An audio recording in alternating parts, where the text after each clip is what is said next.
Hola, mi nombre es Valentina y curso el ciclo de higiene bucodental en Jesuitas Bellvitge. Mi destino escogido para el Erasmus fue Malta.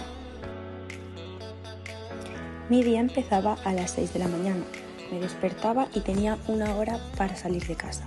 A las 7 salía de casa, tomaba 2 buses hasta llegar a la clínica donde hacía las prácticas. A las 8:30 empezaba mi jornada, hasta las 5 de la tarde. Durante todas estas horas me dedicaba a asistir al odontólogo, tanto ortodoncistas como odontopediatras, implantólogos, cirujanos dentales, etc. Mi trabajo principal allí era preparar todas las bandejas según el tratamiento que se le fuera a realizar a cada paciente.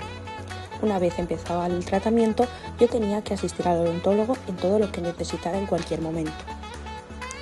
Al final del tratamiento, tenía que limpiar todo el box, todas las bandejas y volver a montar la nueva para el siguiente paciente según el tratamiento que se le fuera a efectuar.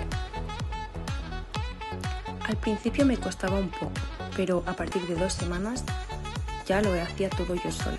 Mis compañeros siempre estaban ahí para ayudarme y explicarme lo que no entendía.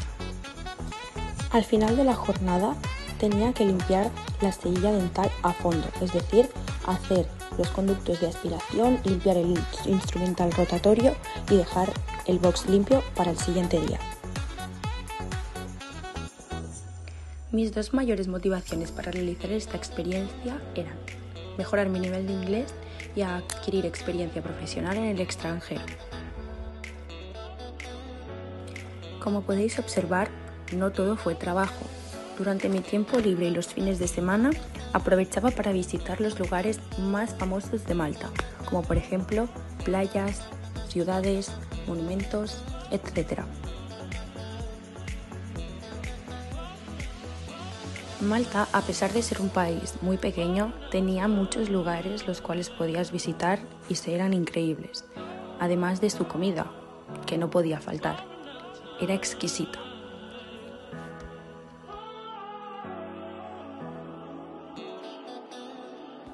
Una de las cosas que más me gustaba del país eran sus atardeceres. Desde cualquier lugar de la isla podrías observarlos y cada uno que veías era precioso.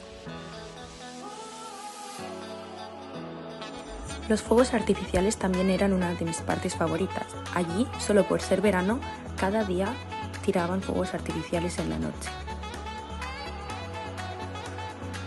Si eres un estudiante y estás pensando en participar en la experiencia Erasmus, bajo mi punto de vista es un sí rotundo, no lo pienses. Ahora mismo tendrás 1000 miedos en la cabeza, pero tienes que dejarlos atrás y vivir esta experiencia que es única e inolvidable.